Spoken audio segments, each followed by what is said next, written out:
This woman destroyed her entire life with a single phone conversation.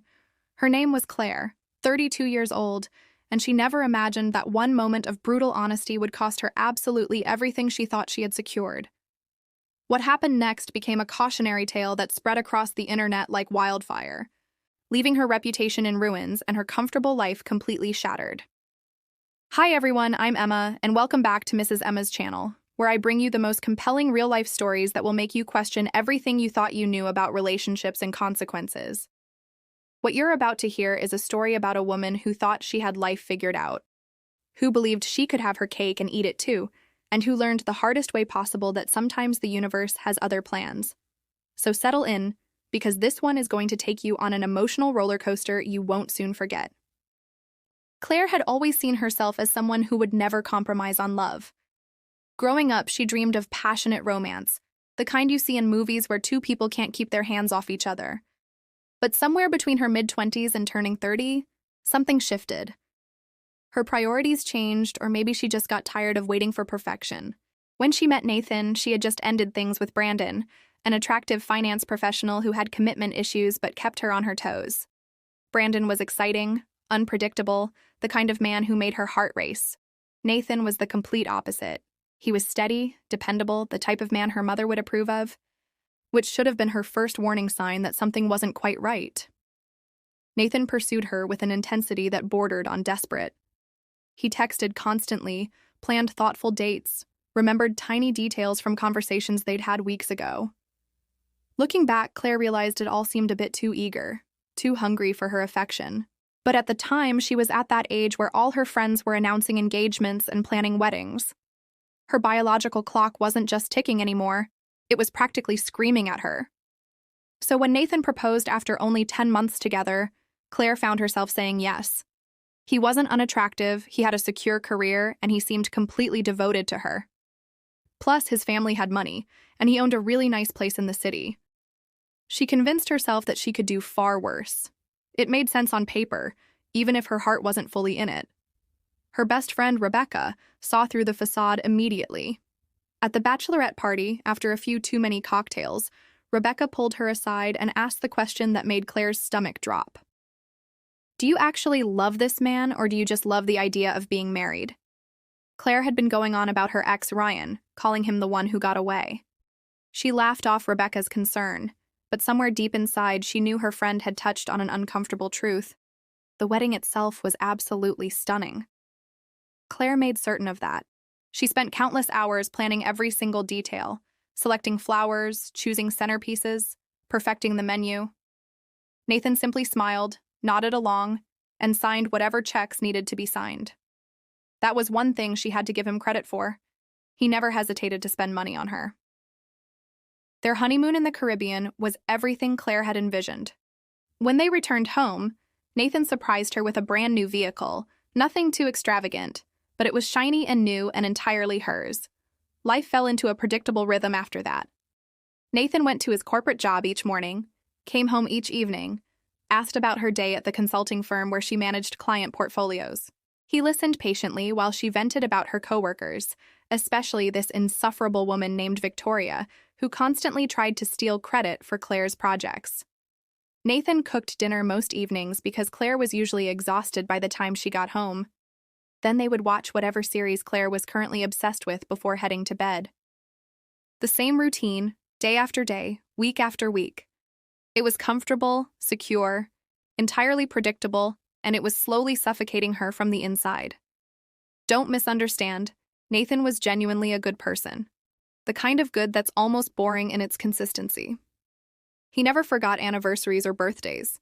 He handled all the household bills and tedious administrative tasks. He never complained when Claire went out with her friends or splurged on designer shoes. He even got along wonderfully with her parents, which was more than she could say about any of her previous boyfriends. But there was no electricity between them, no spark, no passion. Claire would watch him doing ordinary things like brushing his teeth or checking his email, and she'd think to herself, is this really my entire future? Meanwhile, she'd scroll through social media and see Rebecca and her other friends posting incredible photos with their partners, romantic weekend escapes, expensive restaurants, thoughtful surprise gifts.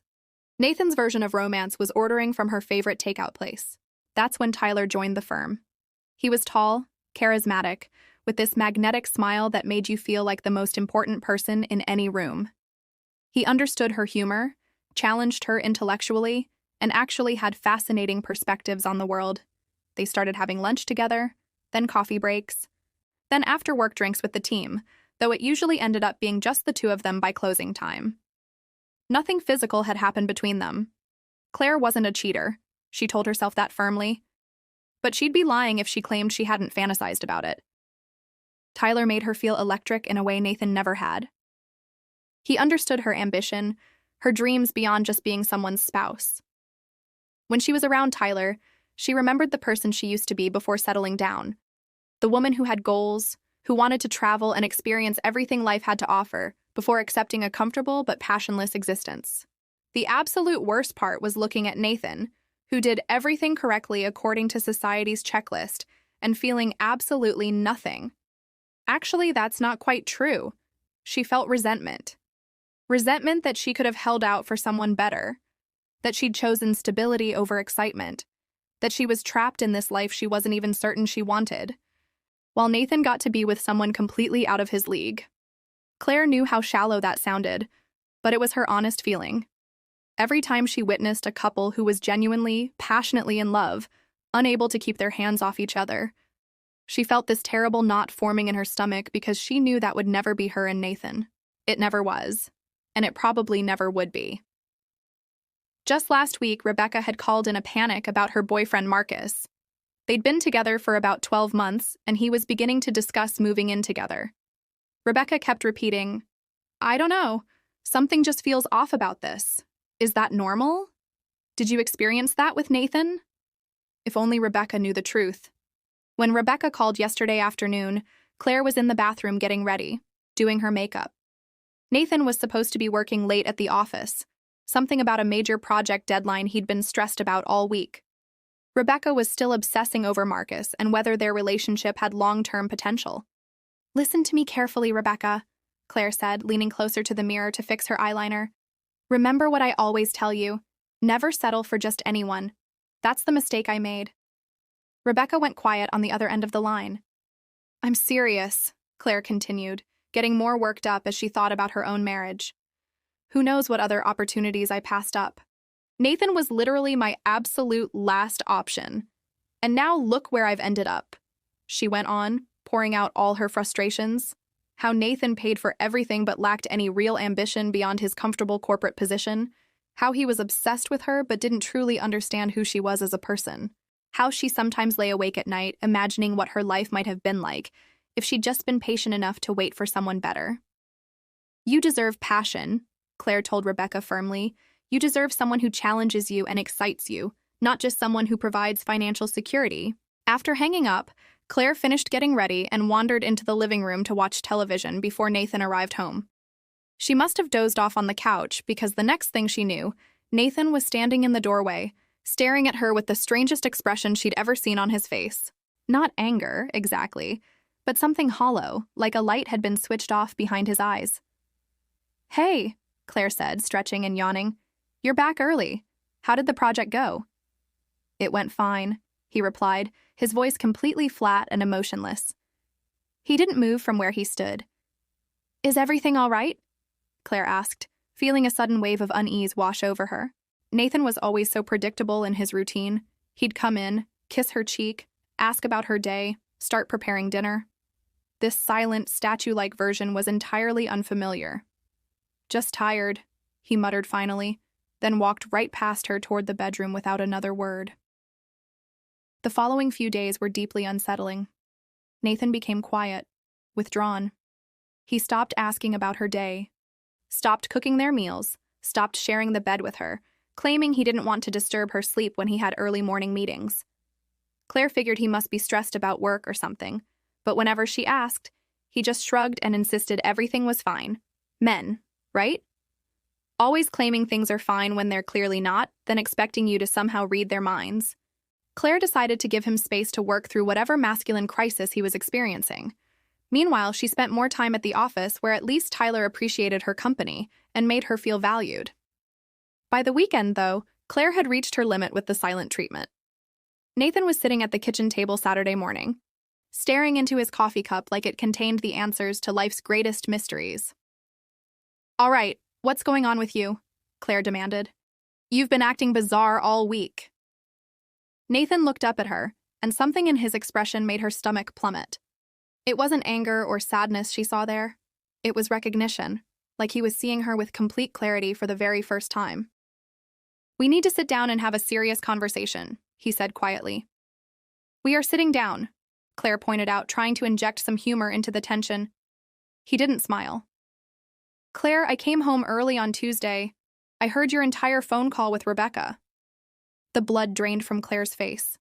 Tuesday, the bathroom, Rebecca, the conversation. Oh no. "What are you talking about?" she stammered, desperately buying time while her mind raced to figure out what to say.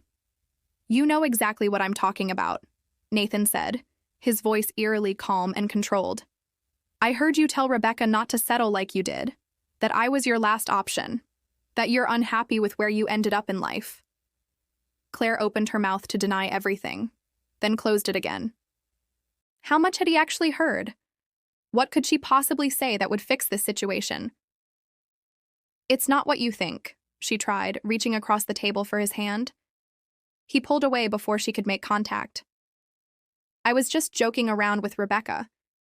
You know how we are when we're on the phone. We're always being overly dramatic about everything." "Don't." Nathan's voice cut through the air, sharper now. "Don't lie to me on top of everything else."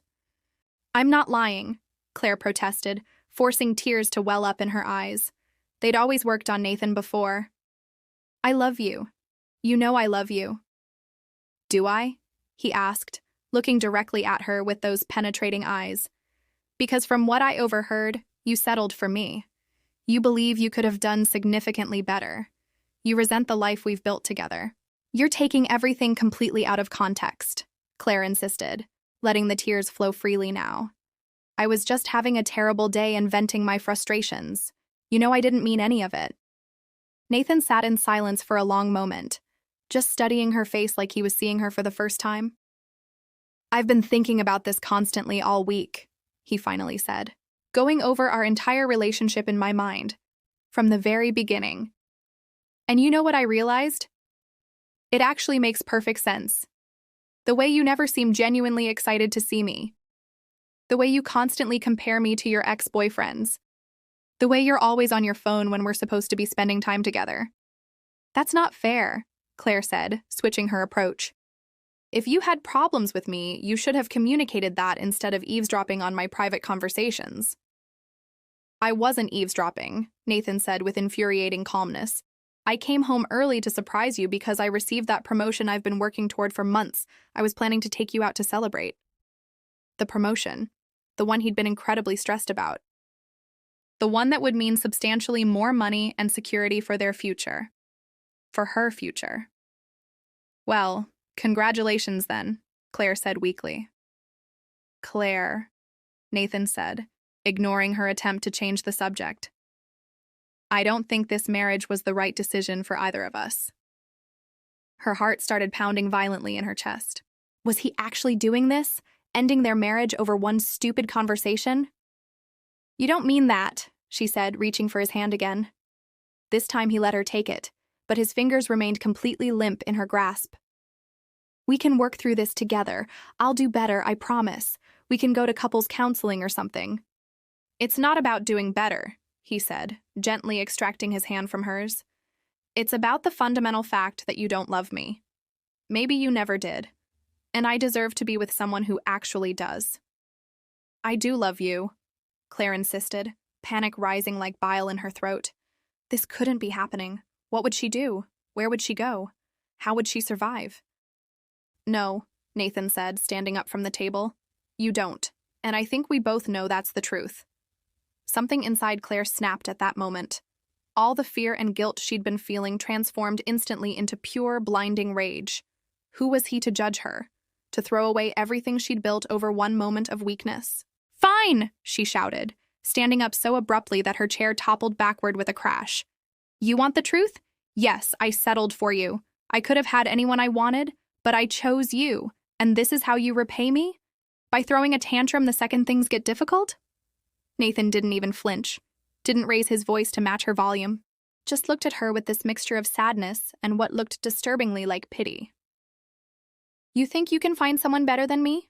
Claire continued, unable to stop the words from pouring out now. Good luck with that. You're nothing special, Nathan. I was the best thing that ever happened to you, and you're throwing it all away over nothing. I'm not throwing anything away, he said quietly. I'm just finally recognizing my own worth. Forget you, Claire screamed, grabbing her purse from the counter. I'm leaving. When I come back, you better have figured out how incredibly stupid you're being. She stormed out, slamming the door with all her strength behind her. In her car, she immediately called Rebecca, crying so hard she could barely get coherent words out. Nathan and I had a massive fight, she sobbed. He overheard me talking to you the other day. Can I stay with you for a while? Rebecca was quiet for a moment that felt like an eternity. Of course, she finally said, though something in her tone sounded strange. You're always welcome here. Claire spent that entire weekend at Rebecca's apartment, constantly checking her phone, waiting for Nathan to call or text, begging her to come home and work things out. He didn't. Rebecca was acting weirdly distant, too, asking probing questions about exactly what Nathan had overheard and seeming less sympathetic than Claire had expected. By Sunday night, Claire was starting to genuinely worry about the situation. Maybe you should call him, Rebecca suggested as they sat on her couch drinking wine. Try to clear the air and talk things through. Why should I be the one to call him? Claire demanded. He's the one who completely overreacted to everything. Rebecca gave her a long, measuring look. Did he, though? If he heard you say he was your last resort, can you really blame him for being hurt? Whose side are you on? Claire snapped. Yours, always, Rebecca said quickly. I'm just saying, maybe try to see things from his perspective for a moment. Claire ignored her advice and went to bed angry and confused. Monday morning, she woke up to a text from Nathan that made her stomach drop. We need to discuss next steps. Please let me know when you'll be available to come by the apartment and talk. Next steps? What was that supposed to mean? Claire went to work completely distracted and irritable. Tyler noticed immediately, inviting her for coffee in the break room. You seem really off today, he said, his eyes showing genuine concern. Is everything okay? For just a moment, Claire considered telling him everything. She imagined the sympathy in his eyes, the way he might take her hand and tell her she deserved so much better than Nathan, but something held her back. Just having a rough morning, she said instead. Thanks for checking on me, though. The day dragged on endlessly. Claire kept obsessively checking her phone, half expecting Nathan to send a more apologetic message. Nothing came. By late afternoon, anxiety was gnawing at her insides. What if he was actually serious about this? What would that mean for her life? She left work early and drove to their apartment. Nathan's car was parked in its usual spot. Her hands were physically shaking as she unlocked the door. He was sitting at the kitchen table again, a stack of official-looking papers spread out in front of him. When he looked up, his eyes were tired but eerily calm. Hi, Claire said, trying desperately to sound casual. I got your text message. Thanks for coming, he said with formal politeness, like she was a business colleague instead of his wife. We need to talk about how we're going to handle the separation. Separation, Claire repeated, her voice rising to a near shriek. Are you actually serious right now? You're ending our marriage over one stupid comment I made? It wasn't just one comment, Claire, Nathan said with surprising firmness in his voice. It was a moment of complete honesty in a relationship that's been built on lies from the beginning. I've been thinking about it constantly all weekend, and I realized something important. Deep down, I've always known you weren't really in love with me. I just didn't want to acknowledge it. That's completely ridiculous, Claire protested weakly. But even to her own ears, the words sounded hollow and unconvincing. Is it? He asked simply. Can you honestly look me in the eye and tell me that you love me? That you don't resent me? That you haven't spent time fantasizing about what life would be like with someone else? Claire opened her mouth, ready to lie again like she'd done so many times before. But something in his steady, knowing gaze stopped her cold. He already knew the truth. What was the point of continuing the charade? Fine, she said instead, crossing her arms defensively. So things aren't perfect between us. No marriage is perfect. That doesn't mean we have to throw everything away. I'm not throwing anything away, Nathan repeated, echoing his words from their previous argument. I'm accepting what's already been lost. He slid one of the papers across the table toward her. A separation agreement already completely filled out with both their names. I think we should handle this as amicably as possible, he said in that infuriatingly reasonable tone. I've outlined what I believe is a fair division of assets based on the prenuptial agreement we signed. The prenup. The one Claire had signed without paying much attention because she'd been so focused on planning the perfect wedding. The one that protected Nathan's savings, his apartment ownership, his vehicle. Wait, Claire said, feeling the ground shift beneath her feet. You can't be serious about this. Where am I supposed to go?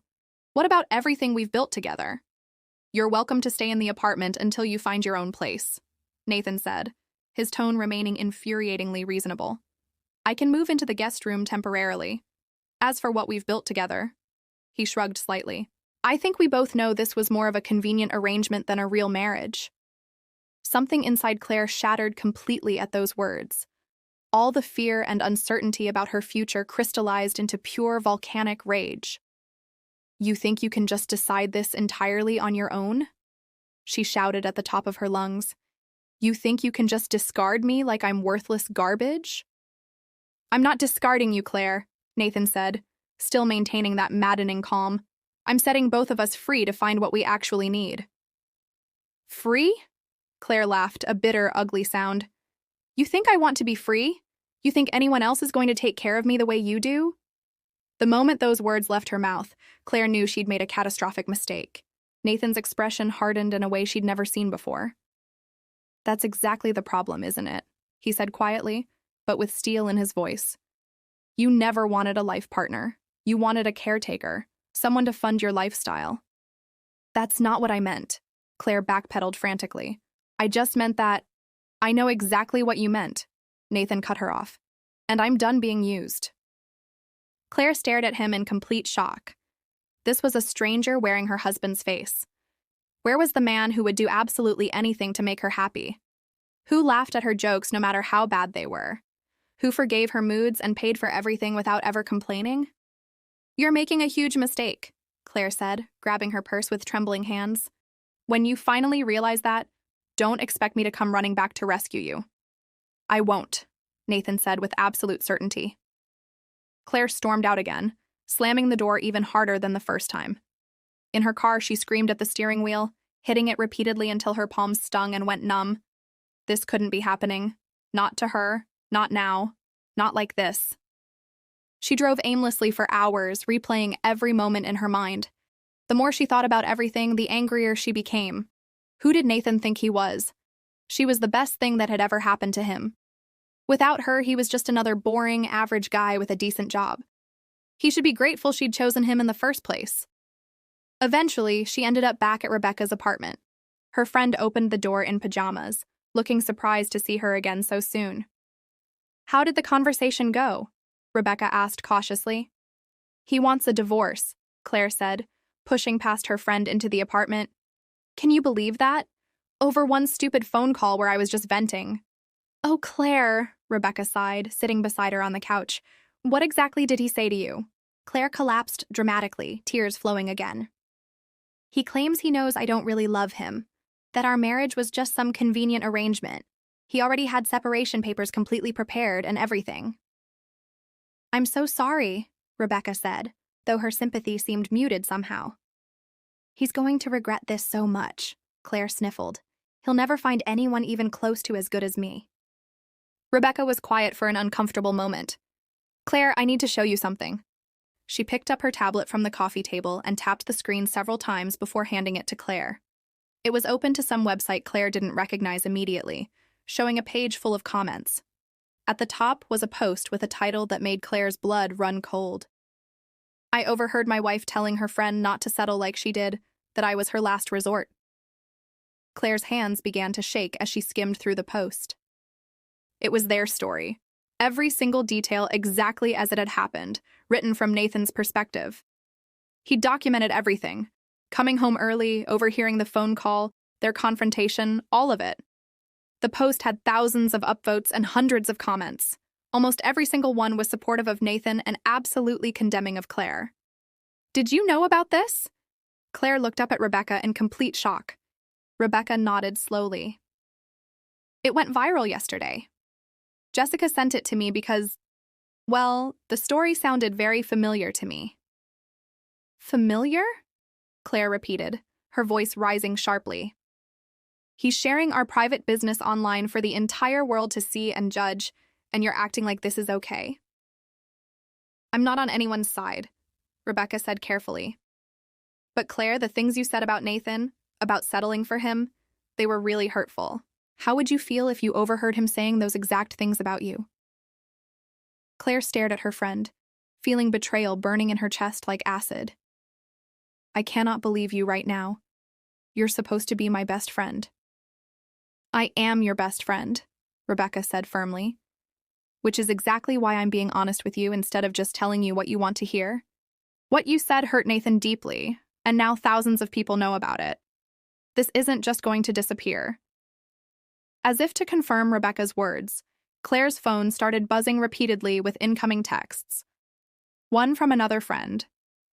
"OMG, Claire, have you seen this post online? Is this about you and Nathan?" Then another. "Check your social media messages ASAP, girl." And another. "Hey, just checking if you're doing okay. I saw something online that seemed like it might be about you guys." Claire's stomach dropped as the horrifying realization washed over her.